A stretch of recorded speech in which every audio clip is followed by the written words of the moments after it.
হলো Mars network, আর আপনারা দেখছেন নিউজ 7 দিন। মনের খবর, মনে রাখার খবর। Present by studio view Arambagh. ছবি এমন মনের মতো।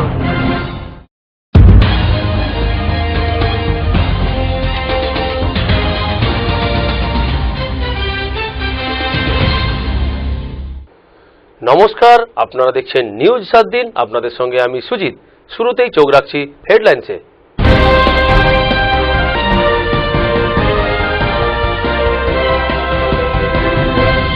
হেডলাইন নিবেদন করছে স্টুডিও ভিউ আরামবাগ।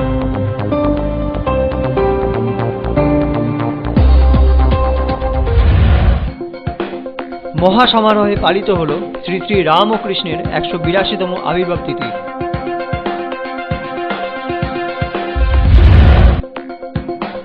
মেয়েকে খুন করার অপরাধে মৃত্যুদণ্ড সৎ মা ও বাবার।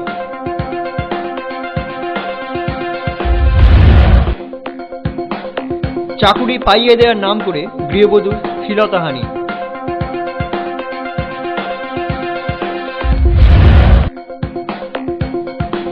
মাধ্যমিকের উত্তরপত্র ভর্তি গাড়ি উল্টে আহত চালক সহ 4। হেডলাইন নিবেদন করলো স্টুডিও ভিউ আরামবাগ।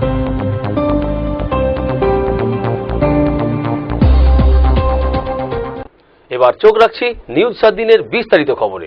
কামারপুকুরে মহা সমারোহে অনুষ্ঠিত হয়ে গেল শ্রী শ্রী রামকৃষ্ণ পরমহংসদেবের 182তম জন্মতিথি। এই অনুষ্ঠানে দূর দূরান্ত থেকে ভক্তদের ঢল নামে কামারপুকুরে। মহা সমারোহে প্রতিবারের মতো এবারেও হুগলির কামারপুকুর রামকৃষ্ণ মিশন ও মঠের উদ্যোগে শ্রী শ্রী রামকৃষ্ণ পরমহংসদেবের 182তম জন্মতিথি পালন করা হচ্ছে। এই উপলক্ষে মিশনের উদ্যোগে সকালে এক শোভাযাত্রা বের করা হয়। এলাকার বহু মানুষ ও ভক্ত এই শোভাযাত্রায় অংশগ্রহণ করেন। গোটা কামারপুকুর এলাকায় এই শোভাযাত্রা পরিক্রমণ করে। জন্মতিথি উপলক্ষে 3 দিনব্যাপী নানান অনুষ্ঠান অনুষ্ঠিত হবে। এদিন পূজা পাঠ ও আরতির পাশাপাশি দুপুরে বেশ কয়েক হাজার ভক্ত অন্নভোগ খান। বহু দূর দূরান্ত থেকে ভক্ত আসেন কামারপুকুরে। ভরে মন রে গাও রাম কৃষ্ণ নাম, শ্রীরাম কৃষ্ণ নাম, শ্রীরাম কৃষ্ণ নাম। প্রেম ভরে মন রে গাও রাম কৃষ্ণ নাম, শ্রীরাম কৃষ্ণ নাম, শ্রীরাম কৃষ্ণ নাম।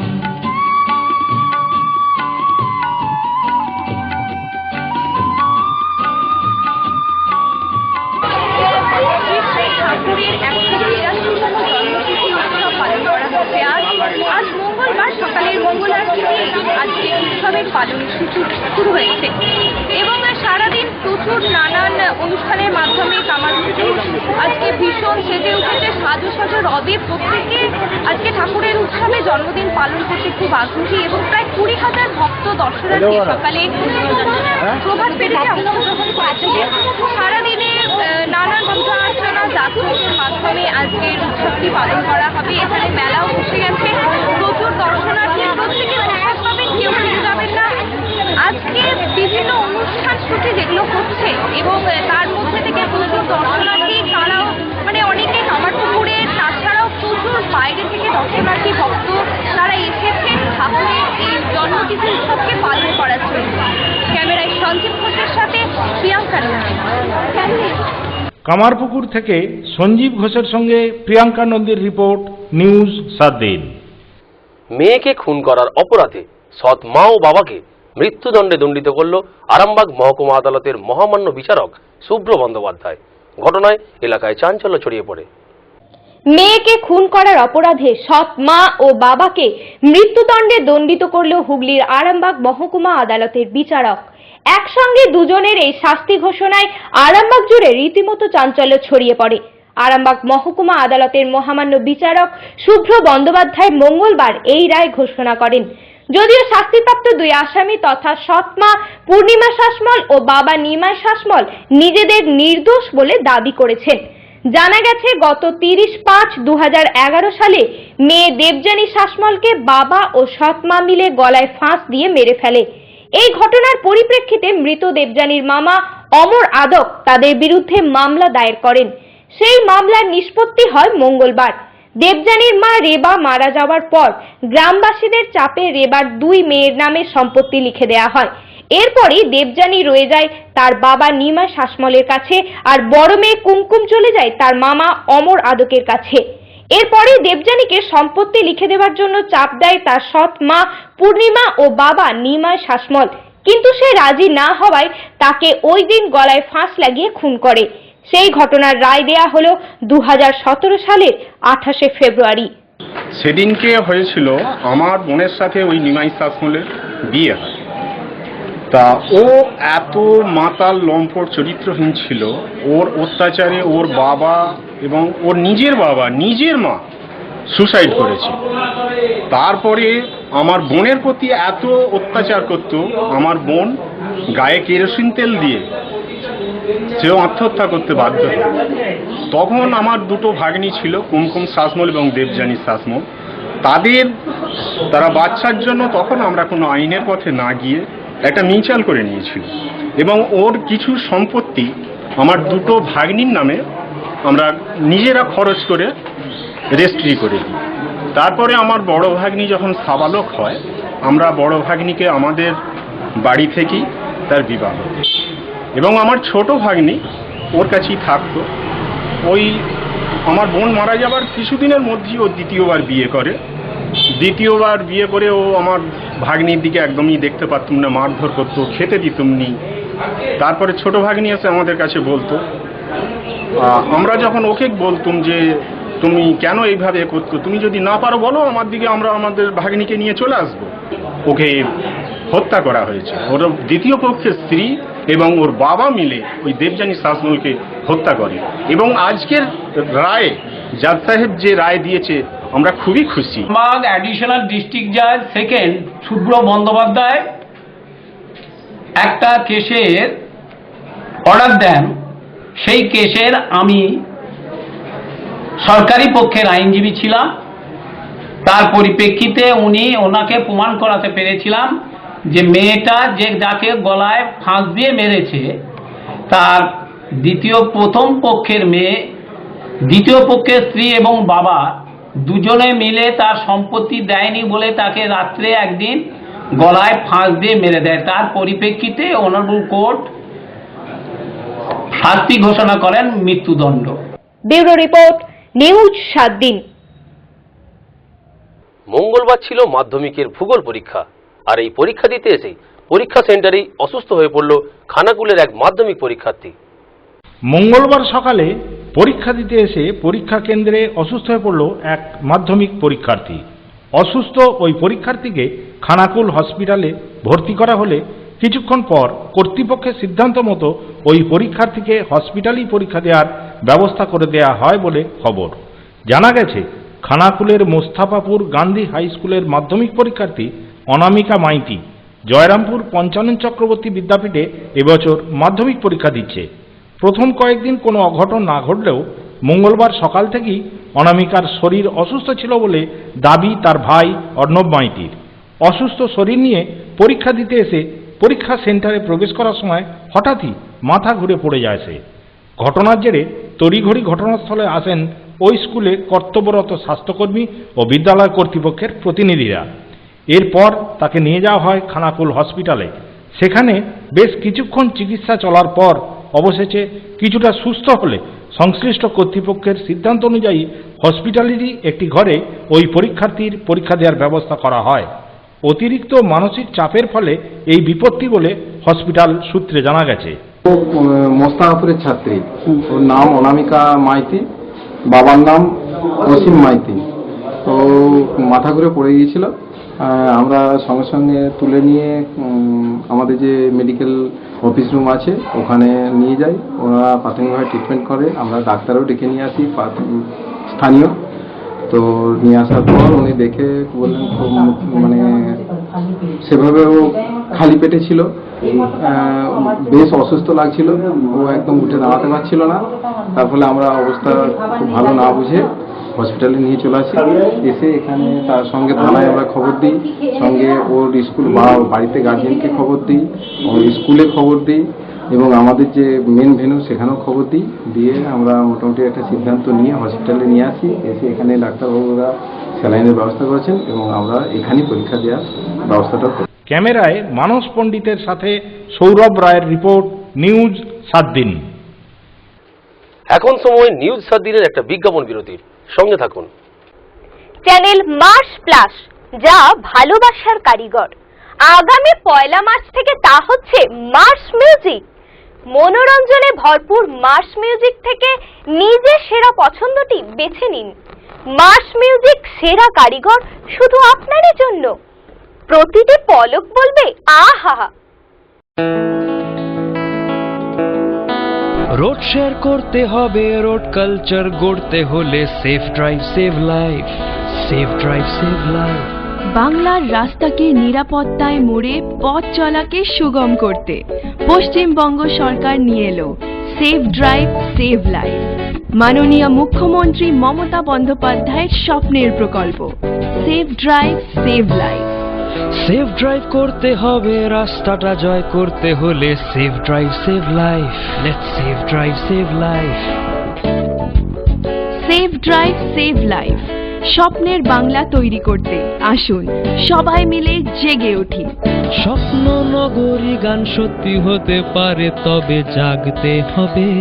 Safe drive save life.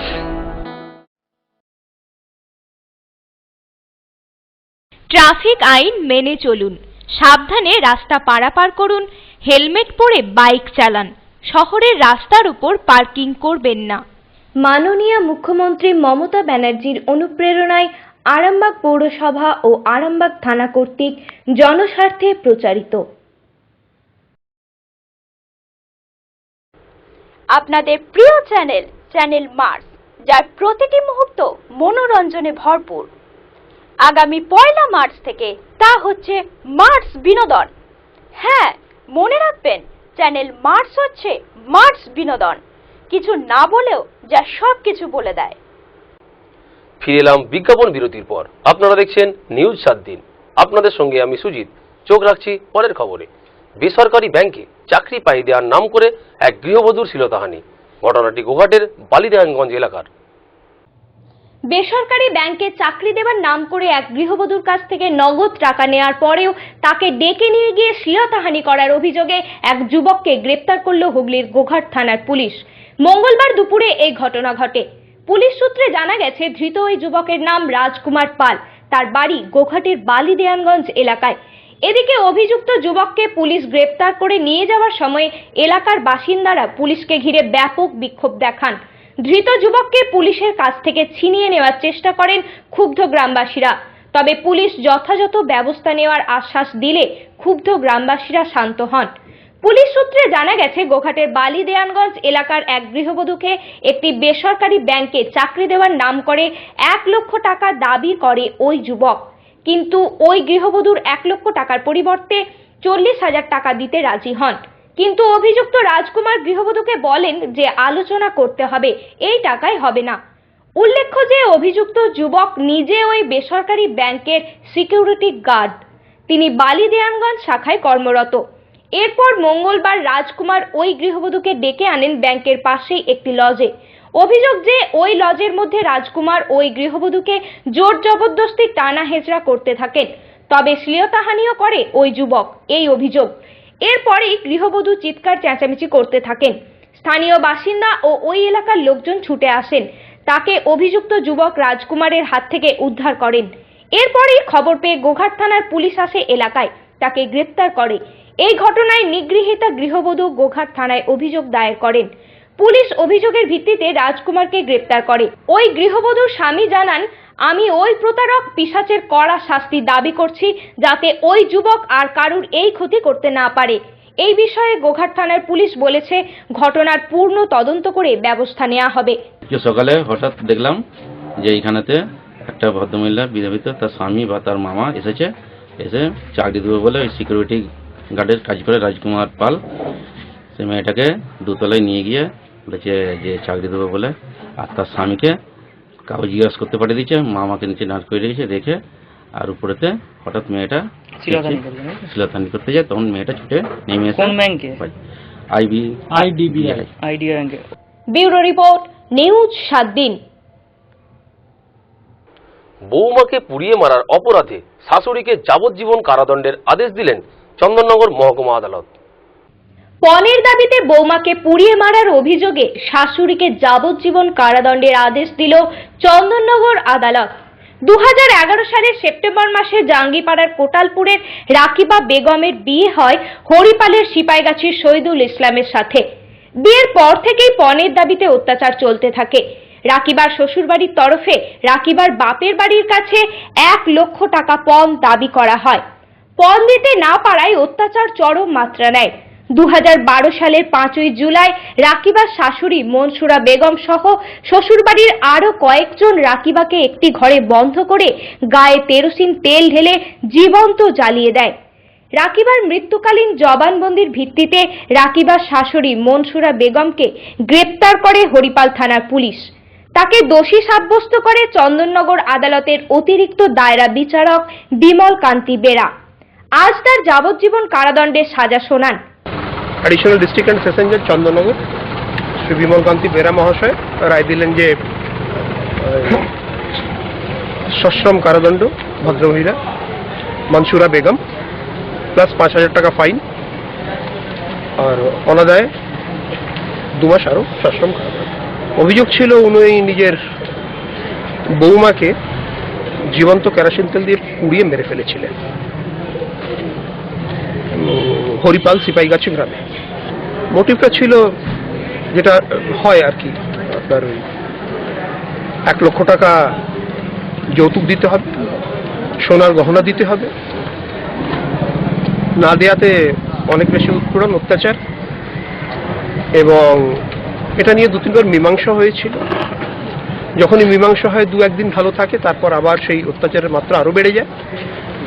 ওনার দেওর কেন ওনার স্বামী মাঝে মধ্যে উত্তরপ্রদেশে যেতেন কিছু কাজ করতে, তখন কিন্তু ওনার দেওর ওনার ওপর খুব অশালীন আচরণ করতেন, দুর্ব্যবহার করতেন এবং আউটরেজ অফ মডেস্টি করার চেষ্টা করেন। সেটা যখন মেয়েটি বলে যে না আমি একটু এটা প্রকাশ্যে জানাবো সবাইকে, জানায়ও, তারপরে এদের অত্যাচারের মাত্রা সীমানা ছাড়িয়ে যায় এবং পরবর্তীকালে এনারা ভাবেন যে হয়তো এবার কিছু হলে আরও আমাদের পরিবারের ক্ষয়ক্ষতি হতে পারে। সুতরাং একটা ঘরে বন্ধ রেখে কেরোসিন তেল দিয়ে জ্যান্ত ওনাকে পুড়িয়ে দেওয়া হয়। ব্যুরো রিপোর্ট, নিউজ 7 দিন। এখন সময় একটা বিজ্ঞাপন বিরতির, সঙ্গে থাকুন। আপনাদের প্রিয় চ্যানেল মার্স, যার প্রতিটি মুহূর্ত মনোরঞ্জনে ভরপুর। আগামী 1 মার্চ থেকে তা হচ্ছে মার্স বিনোদন। হ্যাঁ, মনে রাখবেন, চ্যানেল মার্স হচ্ছে মার্স বিনোদন, কিছু না বলেও যা সবকিছু বলে দেয়। এই মুহূর্তে আমি আছি দার্জিলিং এর সিঙ্গলীলাতে। আপনারাও চলে আসুন দার্জিলিং এর হোটেল সিঙ্গলীলা গেস্ট হাউসে, টিএন রোড শেরপা জুম্মার কাছে। হোটেলে বসেই উপভোগ করুন দার্জিলিং এর প্রাকৃতিক দৃশ্য। এখানে 24 ঘন্টা গরম জলের সুবিধা পাবেন, রেস্টুরেন্ট, রুম সার্ভিস থেকে শুরু করে কার ফ্যাসিলিটি, সাইট সিন ঘোরার যাবতীয় সুযোগ সুবিধা। আর হ্যাঁ, গ্রুপ বুকিং এর জন্য থাকছে স্পেশাল রেট। আরো বিস্তারিত জানতে যোগাযোগ করুন আমাদের এই নম্বরে 9593596341 8348070534। হ্যাঁ, ঠিকই শুনেছেন, আগামী 1 মার্চ থেকে চ্যানেল মার্স হচ্ছে মার্স বিনোদন, আর চ্যানেল মার্স প্লাস হচ্ছে মার্স মিউজিক। কিছু না বললেও সবকিছু বলে দেয়। মার্স বিনোদন, মার্স মিউজিক, মনোরঞ্জনের শেষ কথা। ফিরে এলাম বিজ্ঞাপন বিরতির পর। আপনারা দেখছেন নিউজ 7 দিন। চোখ রাখছি পরের খবরে। রক্তদান মহৎ দান, এই উদ্দেশ্যকে সামনে রেখে মঙ্গলবার আরামবাগ রামকৃষ্ণ ক্লাবের উদ্যোগে এক মহতী রক্তদান শিবির অনুষ্ঠিত হয়ে গেল। মঙ্গলবার আরামবাগ রামকৃষ্ণ ক্লাবের উদ্যোগে স্বেচ্ছায় এক মহতী রক্তদান শিবির অনুষ্ঠিত হয়ে গেল। মহতী রক্তদান শিবিরের উদ্বোধন করেন আরামবাগের জনপ্রিয় বিধায়ক শ্রী কৃষ্ণচন্দ্র সাঁতরা মহাশয়। এই রক্তদান শিবিরে পুরুষ ও মহিলাদের স্বেচ্ছায় রক্তদানের উপস্থিতির হার চোখে পড়ার মতো। আমাদের এই রক্তদান শিবির বর্তমান বর্ষ হচ্ছে ৪র্থ বর্ষে পদার্পণ করেছে এবং এই রক্তদান শিবিরটা আমরা মামাটি মানুষের নেত্রী মমতা বন্দ্যোপাধ্যায়ের উদ্দেশ্যে আমরা মানুষের পাশে থাকতে চাই, সেই কারণে রক্তদান শিবির। এবং এর সঙ্গে একটা সবথেকে বড় কারণ হচ্ছে রক্ত মানুষের জীবন দেয় এবং সঙ্গে সঙ্গে আজকে আপনার শ্রী শ্রী পরমহংস রামকৃষ্ণদেবের 182তম জন্মলগ্নে আমাদের এই ৪র্থ রক্তদান শিবির। এবং এই ৪র্থ রক্তদান শিবির আমরা এই দিনটাকে অনুসরণ করি কারণ আজকে দিনটি একদম শুভ দিন এবং আশা করি বাঙালি তথা ভারতবাসী হিসাবে আমরা গর্ববোধ করি যে রামকৃষ্ণদেবের এই জন্মদিনটা আমরা সাফল্যের সঙ্গে জনমানুষে তুলে ধরার চেষ্টা করেছি, যে এই দিনটা সকলে যেন পরম শ্রদ্ধেয় পরম পুরুষ পিতৃদেব রামকৃষ্ণ দেবকে যেন মানুষ না ভুলে যায় এবং মানুষ তার কথা চিরস্মরণীয় করে মানুষ সমাজে যেন তার বার্তা আরও বেশি করে ছড়িয়ে দেয়, সেই উদ্দেশ্যে আমরা আজকের দিনটাকে রক্তদান শিবির হিসাবে বেছে নিই। শুভেন্দুদ্বয় প্রতিবেশী হিসেবে আমাদের অংশগ্রহণ করি। ক্লাবের যে ধারাবাহিকতা যে কাজকর্ম প্রশংসার দাবি রেখে আমরা সেই হিসেবে পাশে থেকে আমরা সাহায্য করি। আরামবাগ রামকৃষ্ণ ক্লাবের সম্পাদক এবং আমরা এই শিবিরটা রানারায়ণ ঠাকুর রামকৃষ্ণদেবের জন্মতিথি উপলক্ষে আমরা রক্তদান শিবির করি, ৪র্থ বর্ষ করে আসছি এবং প্রতি বছরও সেই শুরু করেছি। আরামবাগ থেকে শেখ মুন্নার সাথে সুজিত রায়ের রিপোর্ট, নিউজ 7 দিন। মাধ্যমিকের উত্তরপত্র ভর্তি গাড়ি উল্টে গিয়ে আহত হলেন চালক সহ 4 জন ব্যক্তি। আরামবাগ দমকল কেন্দ্রের তৎপরতায় আহতদের আরামবাগ মহকুমা হাসপাতালে ভর্তি করা হয়। মঙ্গলবার বিকেলে মাধ্যমিকের উত্তরপত্র ভর্তি একটি টাটা সুমো নিয়ন্ত্রণ হারিয়ে রাস্তার পাশে থাকা ইলেকট্রিক পোস্টে ধাক্কা মেরে উল্টে গেল। এ ঘটনায় আহত হয় গাড়ির চালক সহ মাধ্যমিকের উত্তরপত্র সুরক্ষিতভাবে নিজেদের দায়িত্বে রাখা 4 জন ব্যক্তি। ঘটনাটি ঘটেছে আরামবাগের চাঁদুরে, আরামবাগ বর্ধমান রুটের রাস্তার উপর। স্থানীয় লোকজন দুর্ঘটনাগ্রস্ত গাড়ি থেকে আহতদের উদ্ধার করে খবর দেয় স্থানীয় দমকল কেন্দ্রে ও আরামবাগ থানায়। তৎক্ষণাৎ দমকল কর্মীরা আহতদের আরামবাগ মহকুমা হাসপাতালে নিয়ে আসে। গাড়ির মধ্যে ও রাস্তার উপর ছড়িয়ে ছিটিয়ে থাকা উত্তরপত্রগুলি দমকল কেন্দ্রে নিয়ে যায়। স্থানীয় মানুষজনদের দাবি গাড়িটি খুব দ্রুত বেগে যাচ্ছিল। বিশেষ সূত্রে জানা গেছে বালি উচ্চ বিদ্যালয় মাধ্যমিক পরীক্ষা কেন্দ্র থেকে পরীক্ষার্থীদের উত্তরপত্রগুলি বর্ধমান আঞ্চলিক কার্যালয়ে নিয়ে যাওয়া হচ্ছিল। এ ঘটনায় বালি উচ্চ বিদ্যালয়ের প্রধান শিক্ষক সহ 2 পুলিশ কর্মী ও ড্রাইভার গুরুতর আহত হন। দেখলাম তো তোমার স্কুলের পরীক্ষার ব্যাগপত্র ছিল, পিলারে মারে সাথে পাল্টি হয়ে যাওয়ার পর ঘুষরে আসে, হালকা চোট লেগেছে। কিসের খাতা ছিল? পরীক্ষার মাধ্যমিক পরীক্ষার খাতা। কারা নিয়ে গেল সেগুলো? ফায়ার ব্রিগেডের। কারা উদ্ধার করলো? কতজন ছিল এতে? আমার পাশাপাশি সব লোক ছিল, এলাকার লোক। তারপর ফায়ার ব্রিগেডে খবর দিয়ে এলো, ফায়ার ব্রিগেডে গাড়ি এলো, তারা উদ্ধার করলো। আরামবাগ থেকে তুইন পাত্রের রিপোর্ট, নিউজ 7 দিন। নিউজ 7 দিন আজ এ পর্যন্তই। প্রতিদিন নিউজ 7 দিন দেখুন রাত্রি 9:30, পুনঃ সম্প্রচার রাত্রি 11টা, পরের দিন সকাল 8:30 ও দুপুর 1টা। নিউজ 7 দিন, মনের খবর, মনে রাখার খবর।